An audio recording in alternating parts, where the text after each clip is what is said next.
All right. So with that, we have done our recap of the last time. That's very much creating a strong foundation for the front of our business. Once we get those clients to say yes, they want to do their life insurance.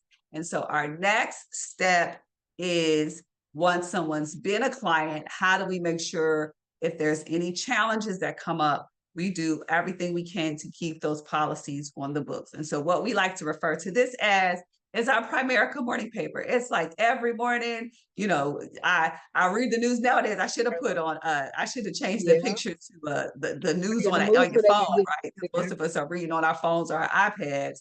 But you're picking up you're checking the news every morning, right? And so we call this our morning paper. I like to call it running our business. And we just went through Life Manager. So a part of that morning paper is your Life Manager, right?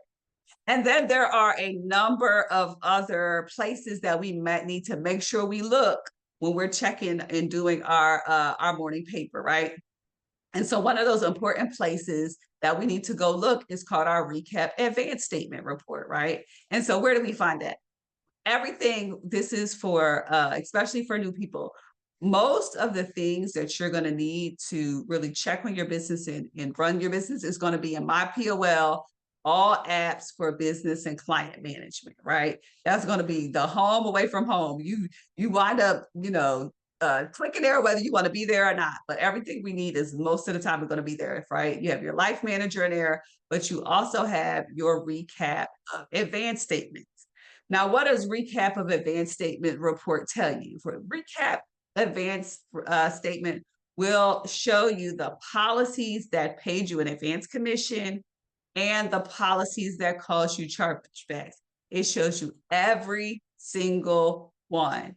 It shows you if you got a check printed in your name coming to your account or not, right? It keeps a detailed log of your business. And once you go inside that recap advance statement, you can even get more information about your policy, about the client's policy and how it's affecting commission, right? So you want to check your recapped advance statement as a part of your morning paper.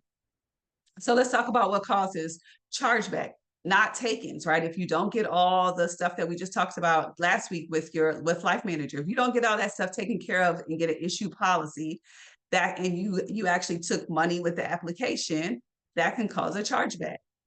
What also causes chargeback? Lapses. If a person was started off paying their policy but didn't continue to pay for their premiums on their policy, and that causes a lapse, and that lapse affects your persistency rate, right? All right, so back to the morning paper. What's another report that we want to check? And so it's same place, same location, my POL, all apps for business and client management, right?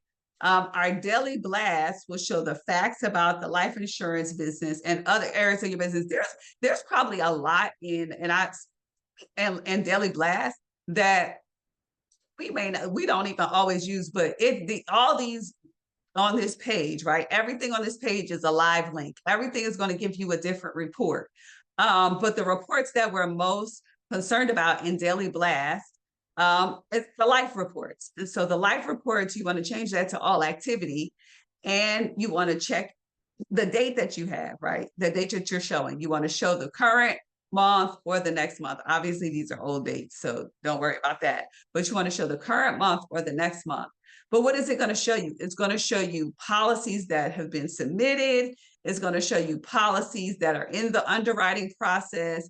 If you have things that have lapsed, it'll show you that. If you have things that have gone not taken, it'll show you which ones have gone not taken.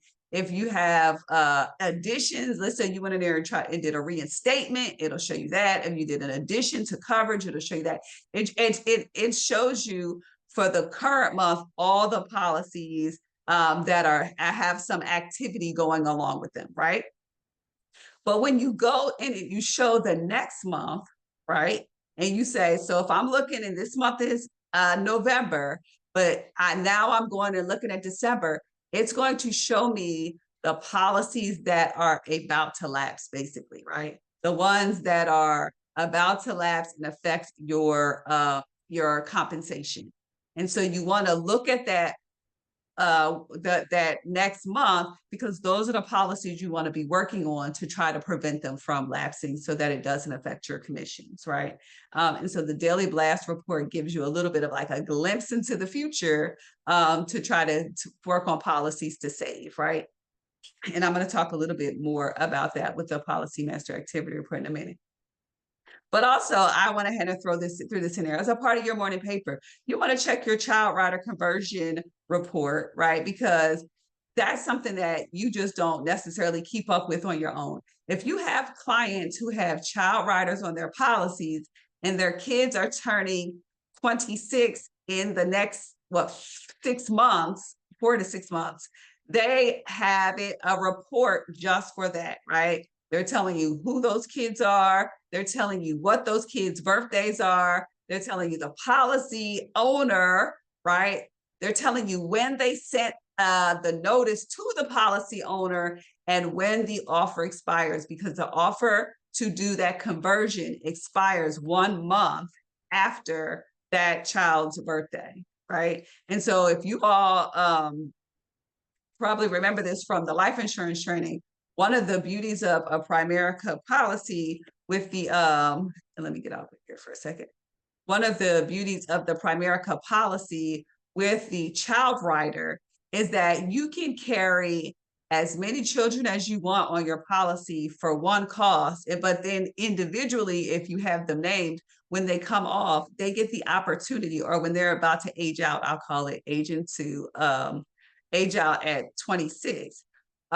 When they're about to turn 26, they can get a policy of their own for 5 times the coverage that the parent had without any medical underwriting, right? So if a parent had a $5,000 a 5,000 in coverage for a child rider, that child can get a new policy with a face amount of $25,000 without any coverage. If the parent had a $25,000 child rider, right? The child is going to be eligible for 5 times without any coverage. So that's a big deal, right? And so we want to be able to take advantage of that. And so we want to check that report.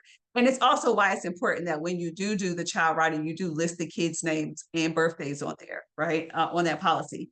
But we want to make sure that we're helping people use that feature of their policies. And then I also have on here the end of term rider. End of term means that someone's coming up to the end of their term. And so that's one of the things too that's important to know. You know, when you get to the end of the term, do you automatically no longer have life insurance? No, that's not the case. That's not the case with Primerica policies. Your premium is no longer the same, but Primerica does send you out a package to be able to convert your term policy into another policy, right? And they have all the options. And so you want to be able to talk to your clients about that if they need that. Now, obviously, we are a business that's super focused on buy term invest. That's the difference. We want to be helping our clients make sure that they're investing so that by the time their term ends, they're self-insured. But they do have options to be able to continue coverage past the end of the term. Okay, so you want to check that on a regular basis because you never know when something new is going to pop up into the reports, right?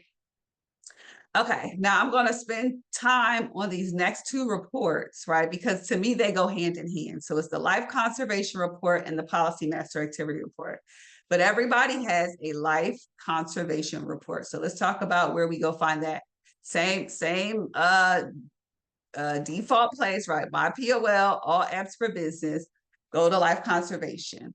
So life conservation will show the policies that miss a premium payment or in jeopardy of lapsing, right?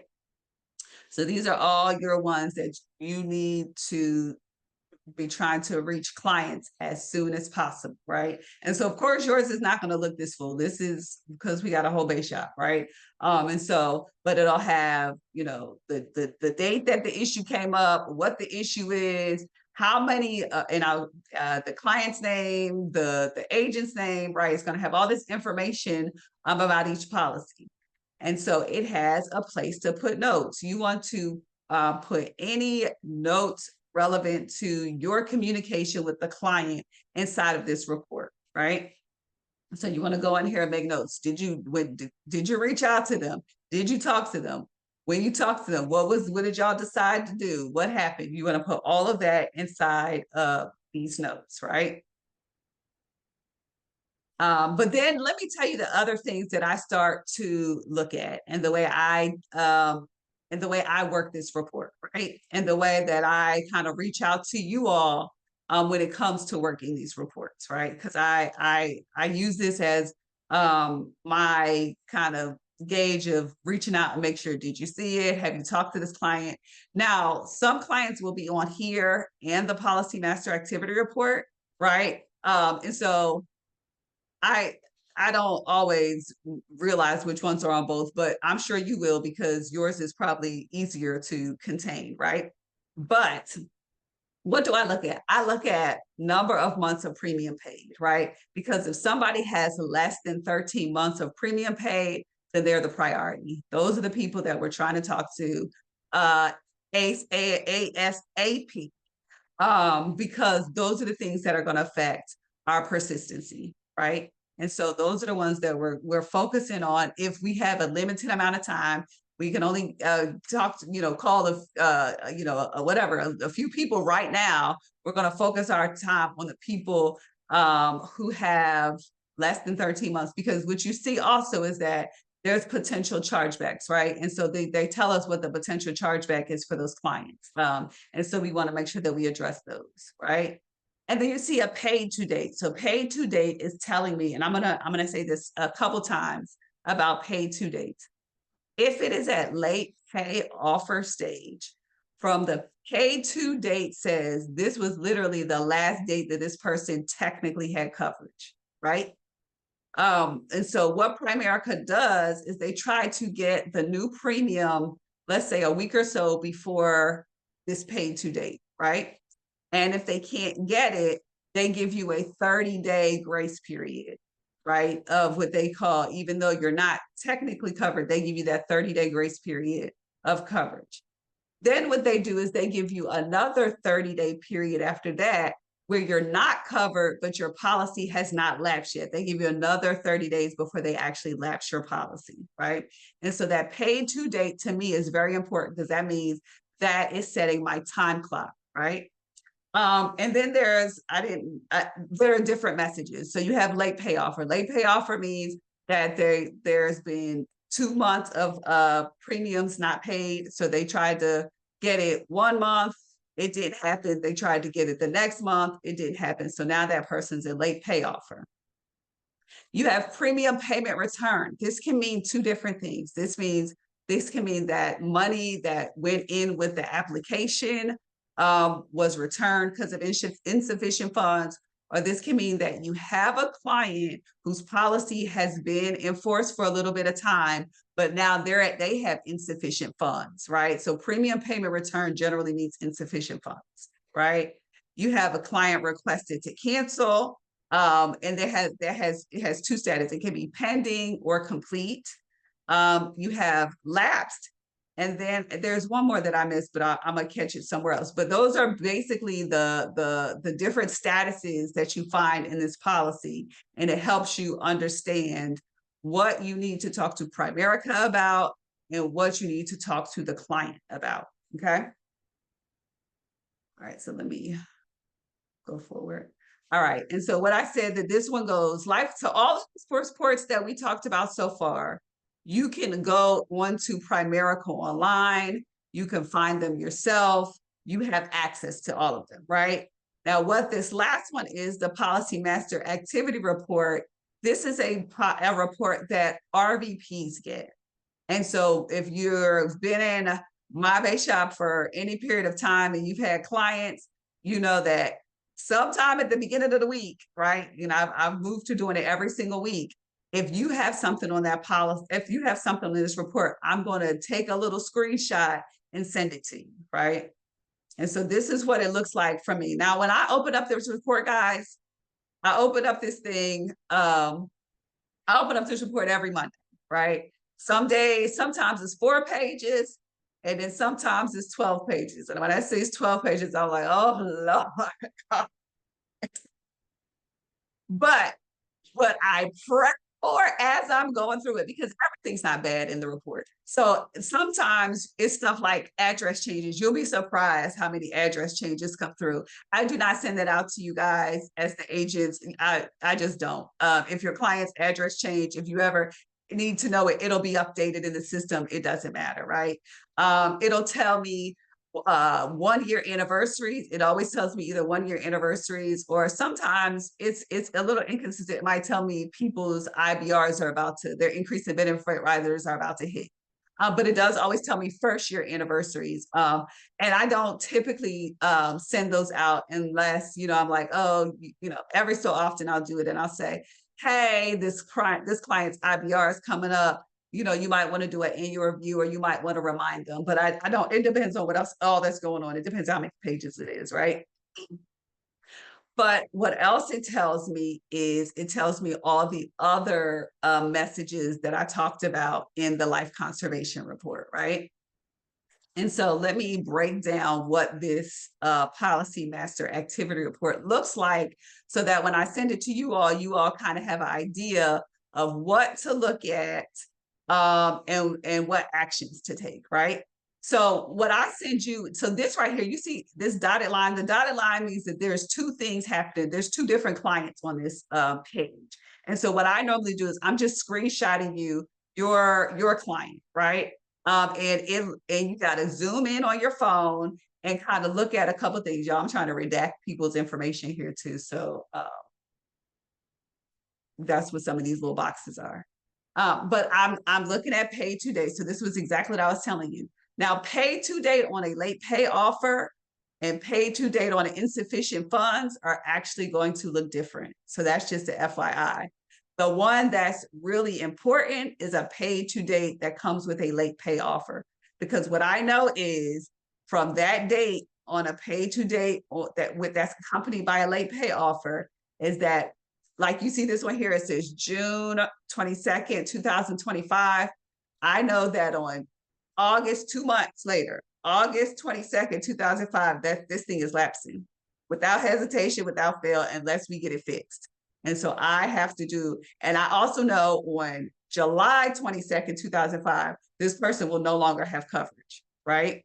And so I'm trying to make sure that I get everything done as quickly as possible, because I don't want somebody thinking that they have a policy in force or not being fully aware, or not having us put our effort into saving their policy and something happens to them.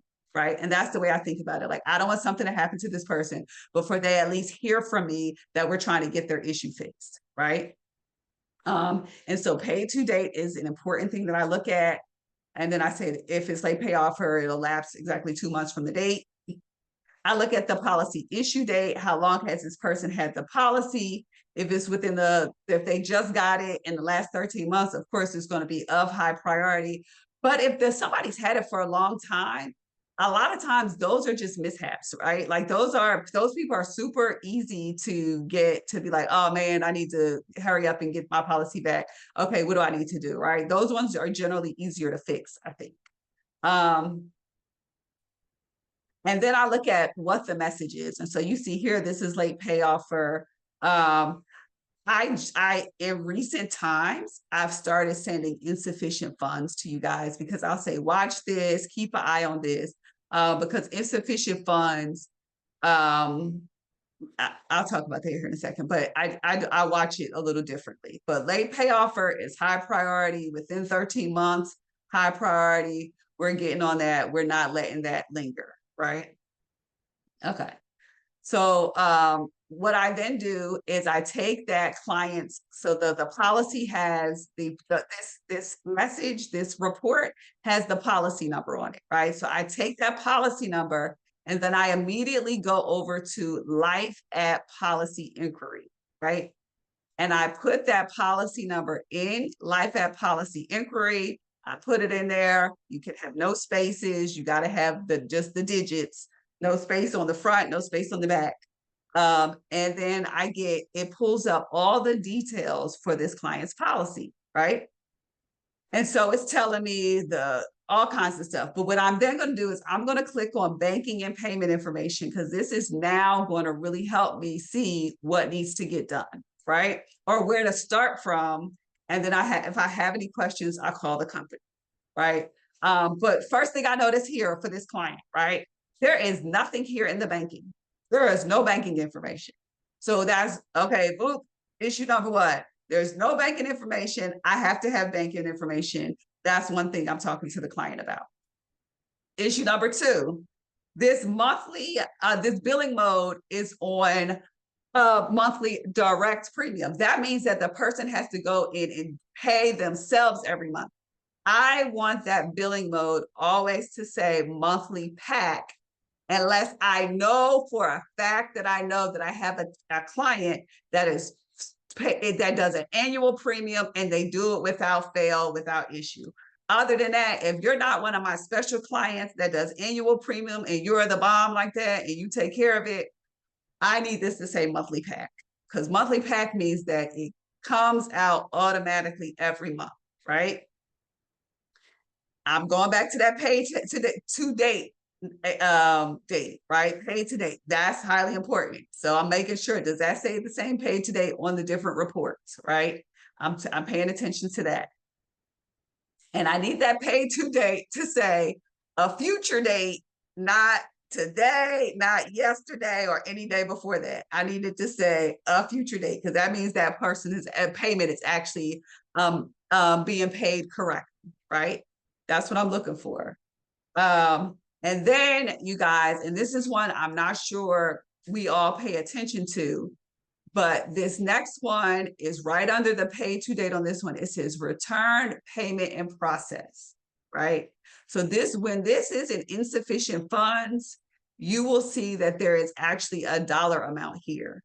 And so if there's a dollar amount here, on those ones, I usually call the company.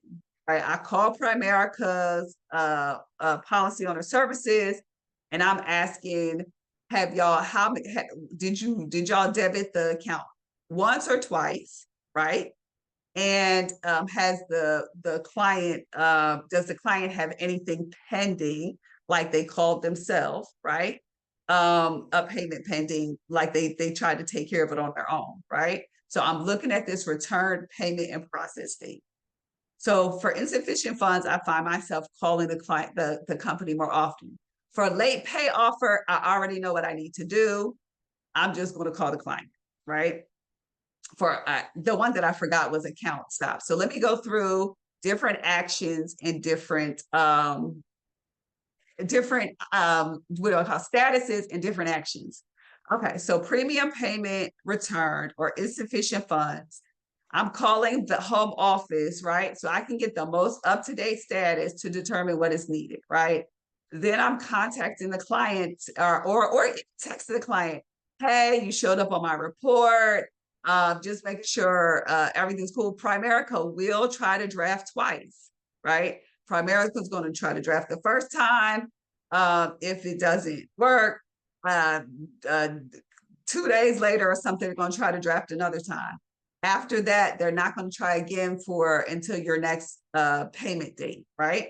But I'm going to reach out to the client and let them know, hey, Primerica is probably going to try to draft again. Let me know if you got any issues, right, with the client. The client will let you know, right? So, or sometimes I'll just watch if it's insufficient funds specifically, I may say, you know what, it's going to get taken. I might look at it in a week to see if anything happened, if it got taken care of, right? Because a lot of times insufficient funds wind up fixing themselves because of the company going back in there the second time to draft, right? But I am going to call to see what has happened, so I'm aware of what's happening. So action number 2, late pay offer. Now this is the one I forgot that I didn't have on my other sheet, was the account close stop payment. I find account close stop payments easy to fix, right? Again, these are clients who, y'all, there's so many different banking issues people have nowadays.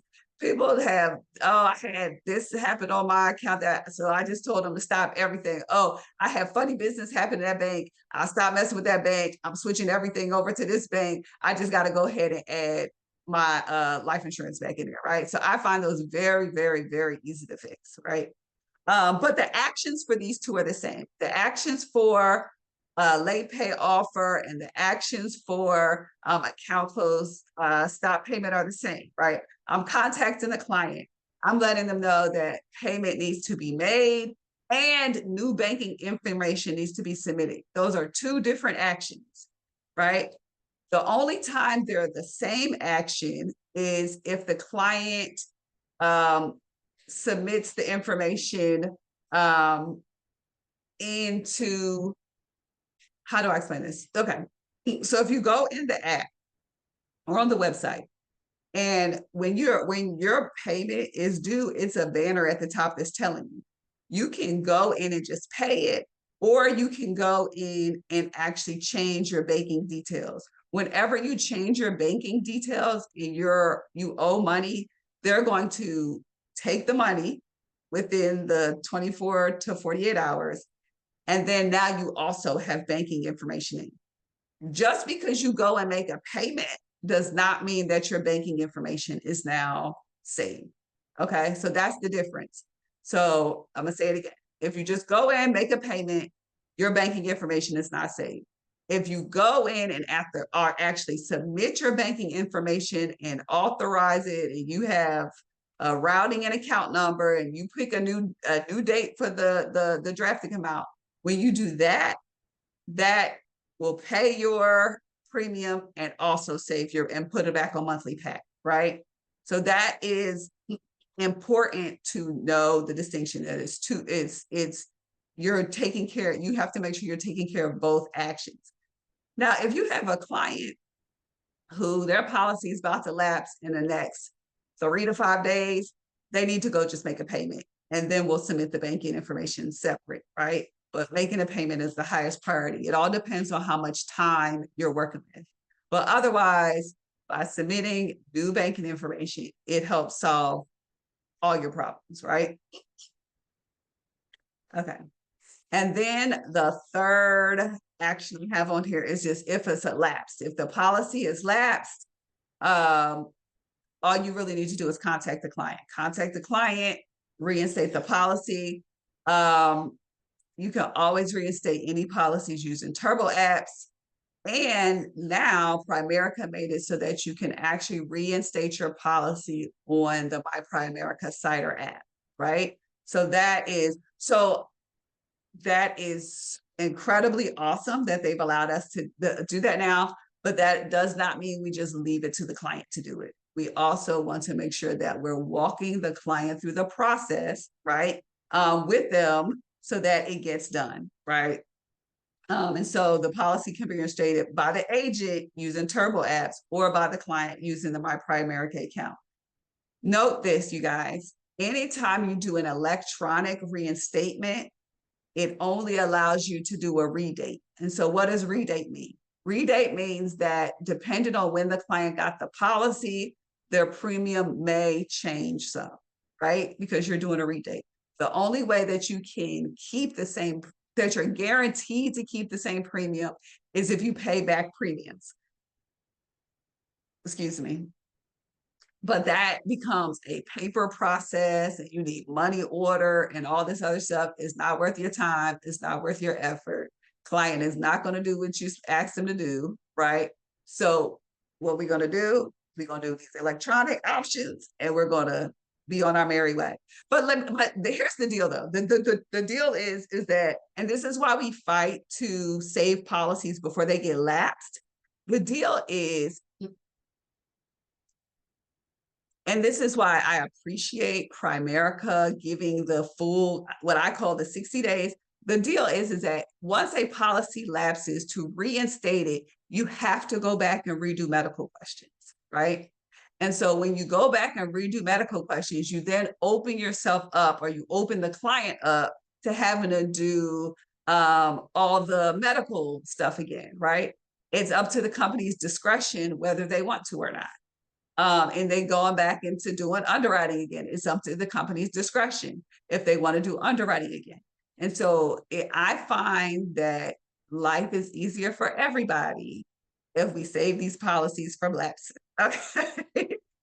And because it just helps everything. I will say this though, because I've done my fair share, especially recently, of saving policies, or I have a few of my favorite clients who like to wait till like the day after it lapses to try to get their policy back on the books, right? And so I know it's as lovely as it sounds. I know.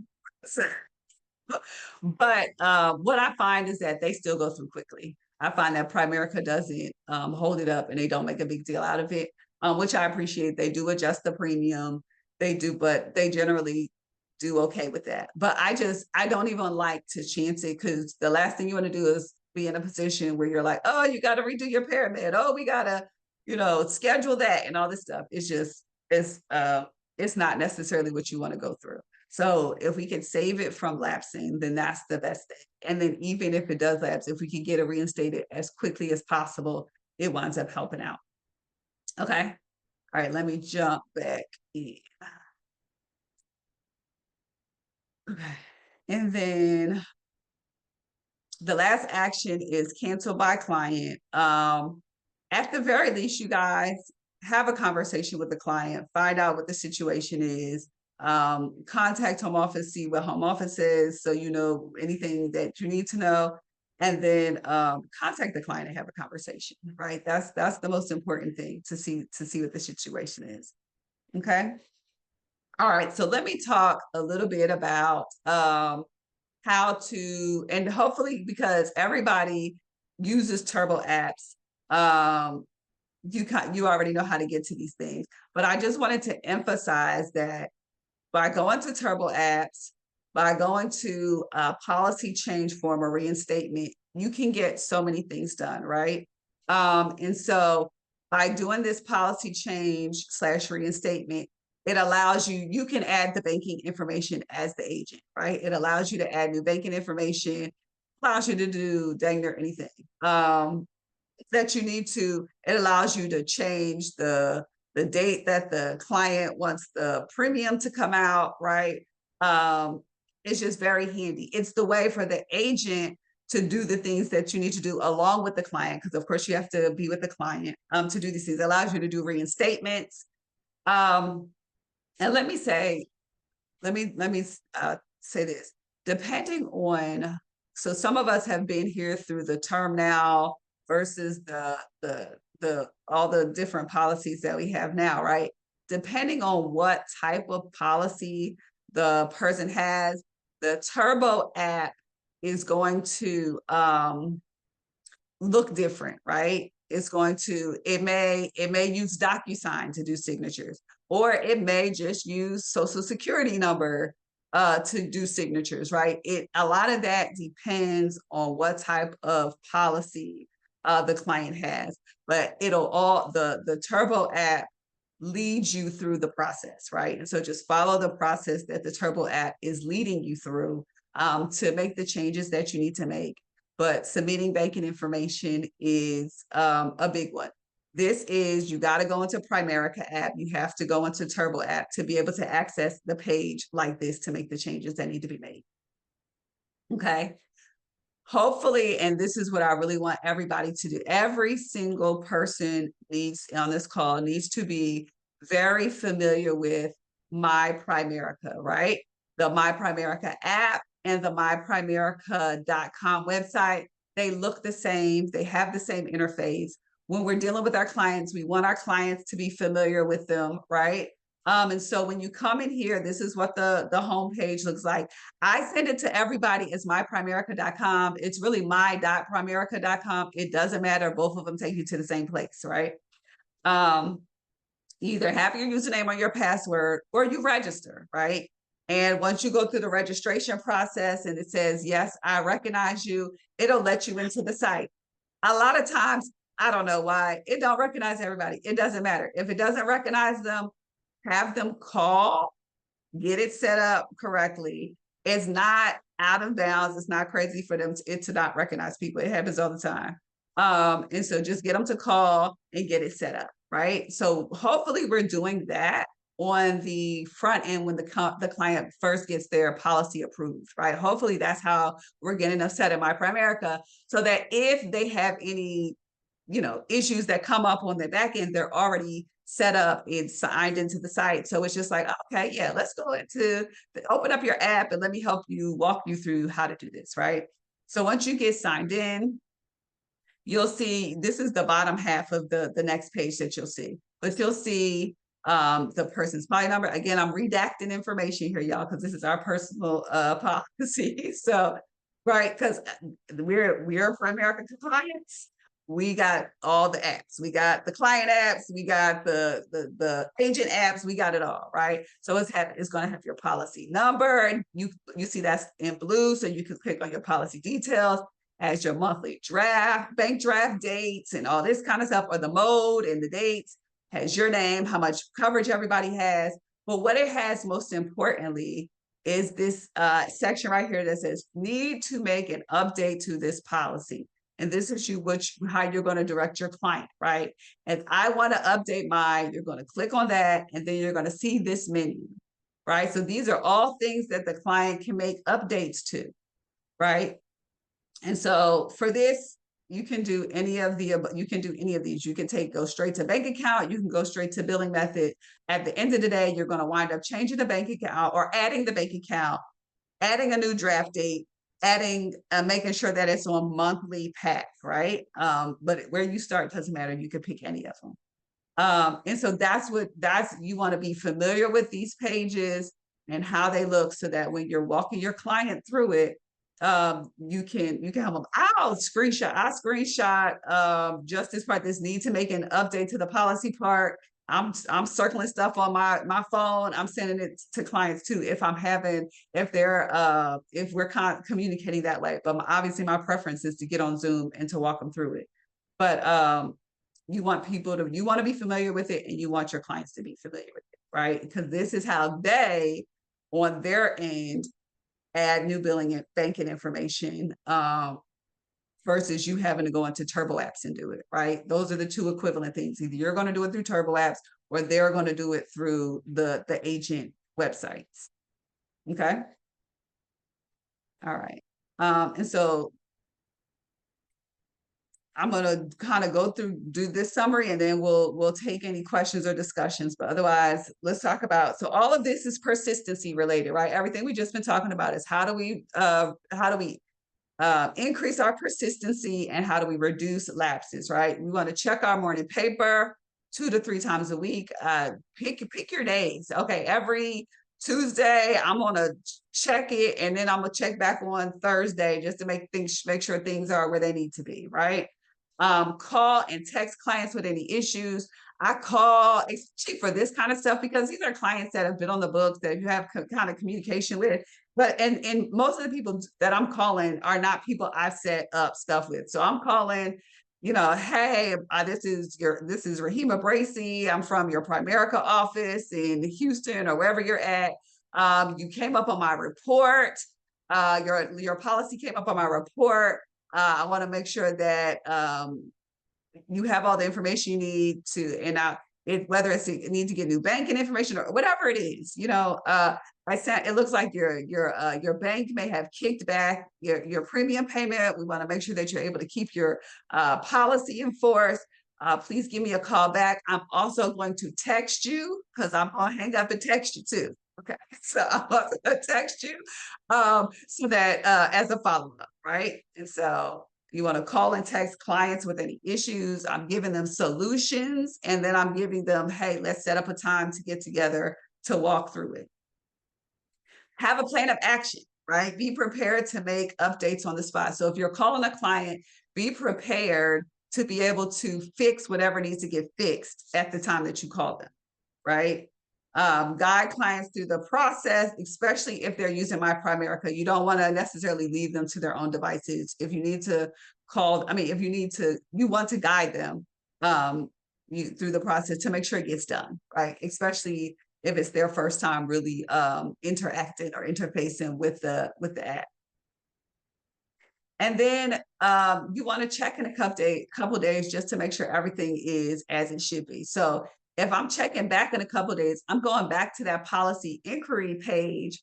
I'm putting their policy number in and I'm seeing, okay, is the bank information now showing? Is there a draft date? Is it saying monthly pack? Like I'm just doing a little bit of due diligence to make sure everything is as it should be. Or I'm calling Primerica like, hey, I was with the client paid, what's up? And then Primerica can give you all the details you need. We want to just put the effort into not only saving our clients, making sure they keep their coverage, but in the process, it's helping us keep our compensation in our pockets and not hand it right back to Primerica. All right. And so I gave these numbers last time, but I'm giving them again because please save them in your phones. Key contact numbers, take a picture, take a screenshot, and save these numbers to make sure you have them. The new business line, underwriting, exam one, paramedics, ENOA. This one is a helpful one, the Primerica client payment line. Nowadays, I literally only use Primerica client payment line if the client really needs to just pay immediately, right? Because otherwise, what I'm trying to do is I'm trying to get that banking information so that we can get them back on auto pay. Okay. All right, so let's work to reduce our not takens, to reduce our lapses so that we can run a healthy business. All right, all right, all right, all right. I'm going to open it up. I'm going to open it up for any questions that anybody may have, any questions, any comments, any things that you do that that you've seen work, any things that I don't know, challenges, issues, things like that. Anybody, any thoughts? Anything at all?